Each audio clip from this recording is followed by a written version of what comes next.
There's a previous video on my channel that exists talking about the B58 turbocharger, and it's failed. And once it failed, I decided to share that online. And once you do share something online, the internet does what it always does, and it picks a villain. And in my case, it was my air intake. Not this stock one, but my aftermarket Eventuri carbon fibre air intake. Now, before everybody jumps ahead, I didn't outright blame the air intake for the turbo failure. I did, at the time though, blame my turbo failure on a theory that the air intake could have caused it. And I based this theory on what I could see at the time. But since then, I've stripped down the turbo completely. And here's the uncomfortable part I want to say early on, because it does matter. Talking about a theory online is sometimes enough for it to actually become a fact in people's minds. So this video isn't me being defensive, and it's not me protecting a brand, and it's not damage control now that the car is fixed and running right. This is now me saying, look, we've got the turbo fully apart, we've got all the evidence in front of us, let's actually slow down, look at the evidence and see exactly what went wrong on my B58 turbo. Because once you actually look at the damage properly, the original theory of the air intake causing this failure doesn't really make sense. And I want you to decide that for yourself by the end of this video. So before we get into the nerdy stuff and actually start analysing this turbo, the car is now fixed. It's got a stock B58 turbo on, there's no oil, there's no smoke, the car runs perfectly, everything's fixed. And this is important because we're not diagnosing an ongoing problem here, we're diagnosing a previous problem that happened on the car. Now, when we first looked at this turbo and how it had failed, it was all completely assembled and in one piece. And this is where I take full self-accountability. So when you look at a turbo failure and it's all assembled, you're limiting yourself on what you can actually see. So when you limit yourself and you don't actually see the full damage to the full extent, you start thinking with the obvious cause. The turbo sucks in air, it goes through an air intake to get that through. So immediately, in your mind, conclusions start thinking air intake is the problem. And the obvious answer would be something has gone through that air intake, damaged the turbo, a foreign object of some kind, so the air intake makes sense to be the cause. And that's where the air intake theory causing the B58 turbo failure became alive, and it definitely came alive prematurely before I actually knew the full facts. And this theory came alive not because I wanted it to be true, not because it was convenient, but because visually it was the explanation that made sense at the time. And this is where I personally hold my hands up, and I should have taken the turbo apart properly, came to full conclusions before actually talking online about a theory. And this is true because unfortunately, if you say the words maybe on the internet, all the internet here is definitely. And that mistake, it's on me. And this is important because the air filter theory didn't come from nowhere, but it did come from incomplete information. So let's actually have a deeper dive into this torn down B58 turbo and see exactly what went wrong in plain English. So let's slow things right down when explaining this, because this is where things get complicated and people get bored. And I don't want either of those things to happen. Now this right here, this might look familiar. This is probably what you think of when you hear a turbocharger. This is the cold side of the turbo, and I've taken it apart, so this piece comes into two. We don't need to look at this piece too much. This isn't what has failed. This part is the compressor wheel. We're going to look at this compressor wheel close up in just a second, but before we do that, we've got to just understand one thing. The B58 engine utilises a twin scroll turbo, which means that the fin design and the fins on this compressor wheel are slightly different to your traditional turbo. In simple terms, all this compressor wheel does is it sucks air from your air intake, and then it compresses it, and then that boosted air is then sent through your charge pipe, as you can see here, all the way into your air intake and then into your engine. Now, when I first stumbled across this problem, this is basically what I could see. I was limiting myself to being able to see the damage to the turbocharger. But once you remove that piece, you can now see the compressor wheel in all its glory, and you can see that this thing, it's mangled. It is destroyed. But this is the really interesting part. Because this turbo is a twin scroll turbo, you can see these big outer fins here, and then we've also got these smaller fins. These fins, they don't see air in the same way across the board. And they both do different jobs. They compress air in different ways, and it's a very clever design, these twin scroll turbos. But these turbo fins, they are completely different. We've got smaller ones, we've got bigger ones. They don't see air in the same way. But from this perspective, which is what I would have seen with the cold side housing on, you can see that you can only see the outer fins, and that is what I had presumed was damaged. But having a closer look at the turbo now, we can see that these inner fins, these smaller ones, they're not touched, they're not damaged, they're not bent, they are very much in perfect condition, compared to these outside ones, which are absolutely mangled, bent, damaged, and just completely torn apart. When the turbo was fully assembled, I had presumed that all the fins were damaged in the same way. And again, I made a fault there. I presumed I shouldn't have done. But since removing this cold side of the turbo, it's opened up a whole new viewpoint to actually look at the compressor wheel and see the true damage to it. And as we've seen on a close-up, those inner fins are completely untouched. And this is where I want to pause on things for just a second, because if all the fins were damaged, and they were damaged in kind of an all equal way, it would come to the conclusion that the air intake was letting sand, dust, and all kinds of small particles in, and theoretically sandblasting the compressor wheel. And that is something I talked about as a theory in my previous video on my B58 turbo failure. But this is the strange thing about it. Since tearing down the turbo and looking at it in a more detailed way, we've noticed that those inner, smaller fins are completely untouched. And this part is very strange because it leads us to the conclusion that the air intake was doing its job and debris and small particles of dust and sand weren't getting through the air intake and sandblasting the compressor wheel fins. And looking at this compressor wheel in a more detailed way, you've got to understand that sand particles, they don't aim themselves, and dust particles, they don't choose which blades they want to hit. They basically act like a cloud when it comes to all that air entering the turbo at an insane speed. And this is the strange thing that we're seeing. We're not seeing any uniform wear on the turbine wheel itself. Each fin has a significantly different amount of damage on these bigger outer ones, and then the smaller ones haven't received any damage at all. So this damage pattern is not uniform in the slightest. What we do see on the damage on the compressor wheel is that the damage is localized, and it didn't happen everywhere.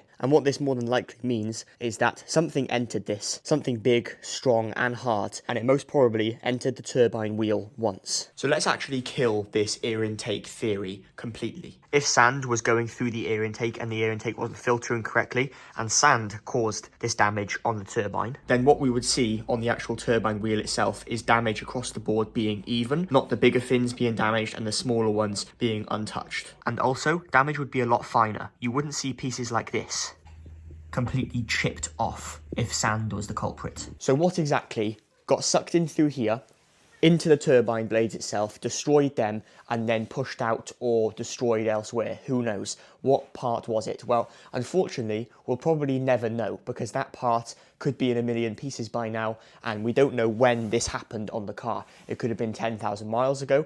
Like I mentioned in my previous video, I'd been driving the car for a long time before I even noticed the turbine vanes were actually damaged and destroyed. But there is one thing we do know. The air intake is not likely to be a cause. It was obviously some sort of maybe metal, stone, some sort of foreign object has gone inside, hit these vanes and destroyed them, and is nowhere to be seen now, and we can't find it anywhere. Regarding the damage that has happened on this B58 turbo, I can't blame the previous owner, I can't blame a garage who maybe have done work on the car, I can't blame the air intake, because I have no evidence of exactly what has caused this to fail. But the evidence is telling us that something big and strong has gone inside of this turbo and has hit these vanes and obviously destroyed them. That is a fact we do know. The good news about this is the actual compressor housing, this cold side of the turbo, is pretty much untouched, and if we did want to recore this B58 turbo, we can still use this compressor housing, because apart from a little bit of oil residue which has been spraying there, this is intact and is in good condition to use again. And regarding this monstrosity of a B58 turbine, we can't use this cold side again. Thankfully, the hot side is completely intact and those vanes and fins are untouched, ready to go. So what we can do is recore this with a new cold side. If you think that is a smart idea to maybe get a hypercore, what a hypercore basically is a bigger cold side compressor, and then you keep all of the rest of the OEM B58 turbo. So if you think that would be a good idea to maybe chase some more horsepower on this car, then let me know in the comments. Now this is where I need to sit down and talk to you guys truthfully. I made a mistake and I'm taking full accountability. I labelled the air intake theory online as a theory. And yes, while it was a theory, if you do say something online, once I posted that video, within hours, that theory stuck as that's the reason that the B58 turbo destroyed itself. What I should have done in the first place is I should have taken this B58 turbo apart completely and then made the video. But I didn't. I talked about a theory online which very quickly became a fact, and now that has maybe tarnished that air intake's reputation. And for that, I can't go back in the past, and I am sorry about that. However, what we do know now is that the air intake is very unlikely to be the cause, and that something big, strong, or some large foreign object has entered and destroyed that turbo. That is the main cause. And this is what I should have done in the first place. I should have taken this B58 turbo apart into the three pieces which make up the turbo and looked at the evidence as complete truth. But I didn't, and I made a mistake, and I am apologising for that. So for anybody who does think the Venturi is the cause, now that we've done a little bit more research and looked at it in depth and studied the details, it's clear that that is very unlikely to be the cause. Now you might be thinking, what is the plan for the car now? I did address the fact that I put a stock B58 turbo back on the M240i.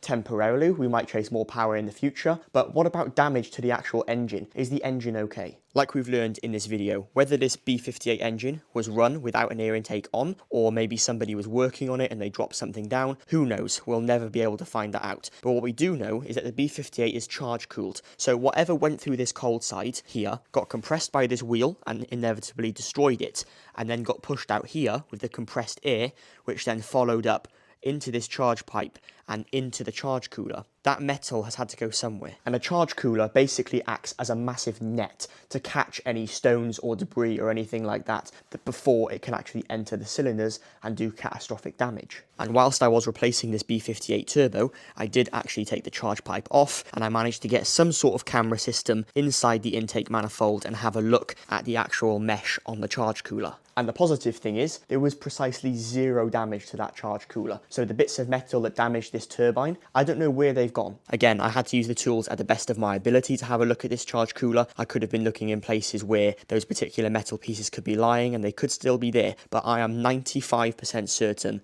that they are not. And I've been driving this car for a long time, and I personally think that this turbo has been as damaged as it has been for a very long time, because this car has never built boost correctly. And since fitting an OEM original B58 charge pipe, the power delivery in this car is on another level. Now, the crazy thing about this compressor wheel is that it somehow still managed to actually build boost, which is crazy. It still managed to make power with this car, which to me doesn't make sense because you'd never think it. But this M240i makes decent power, and I've had it on the dyno, and it pulled figures that turbo shouldn't have really allowed it to do. In conclusion though, this B58 is now running a lot safer. We've got rid of the bad turbo. This thing was an absolute nightmare to change, but it had to be done. Maybe we can reuse this compressor housing, and we can maybe get a hypercore or a new OEM core, and we can put this turbo back together and have a spare OEM B58 turbo ready to go. There are a lot of options that we can go down the route of with this turbo. Like I said, we can upgrade it, we can put it back to standard, or we can do absolutely nothing with it because it could be too damaged and there's no point fixing it at all. So there's many questions to still be answered. If you do have an opinion, let me know in the comment section and I will reply. The reason I'm making this video though is to highlight the facts, and the facts that I talked too soon before I actually knew the true facts myself. I should have taken this turbo apart completely originally before even saying anything online. So for that, I am sorry and I take that all back. And if I could go back in the past, I wouldn't have made the video highlighting that it was the air intake, and I would have done proper research and come to the conclusions that it was a bigger foreign object that has done damage to that turbine wheel. And just to highlight the actual hot side of the turbo, as you can see, these vanes are immaculate, everything spins as it should, and we've got precisely zero issues on this side. But there we have it. I talked about something too soon online before I actually knew the full information, and it's come down to my own detriment. And a few of you keen viewers might have noticed I've gone back to an OEM box intake system, and you might actually be wondering where the Venturi is. Well, the Venturi, I was trying to sell it to fund getting an LSD on this car, but since my premature posts online highlighting that the air intake could have been a cause, even though I listed it as a theory, now that air intake has been tarnished, and of course nobody wants to buy it, and that is my own fault, and I do take that back. We will still be getting an LSD on the car, so if you do want to see that and you want to see this car doing some crazy stuff with an LSD, then now would be a good time to subscribe. We're trying to reach 4,000 subscribers before 2025 ends. Apart from that, you guys can let me know in the comments what you think caused this turbine failure. Was it a stone? Was it a screw? Was it a big metal object? Who knows? I'd love to hear some opinions down in the comment section. And where that foreign object has ended up, whether it has gone through the charge cooler into the engine, I doubt it, because this engine would be showing some signs of some damage, but we all know the B58 is pretty much bulletproof, right? So maybe it just ate the screw and spat it out. Who knows? But on this note, it's now time to end the video. Let me know what your opinion is in the comment section. I'll personally answer, and if you did enjoy the video, you can give it a like so more people see it. I've tried to make a fair and as accurate as possible video, going off the evidence of stripping down the turbo, actually analysing the damage and having a better look at it. So I have tried my best here, but of course, I'm open to more opinions from more professional people who have done a lot more work than I have. And I do know a lot of people don't actually like to admit their mistakes, but I have tried to admit my mistakes in this video. I did make a mistake posting it online as a theory. I did make a mistake not stripping down the turbo far enough and actually looking at the damage properly. So you can trust me, my lesson has been learned on that one. Apart from that, thank you guys so much for watching today. I'll catch you guys in the next video with the M240i. See you all next time. Bye for now.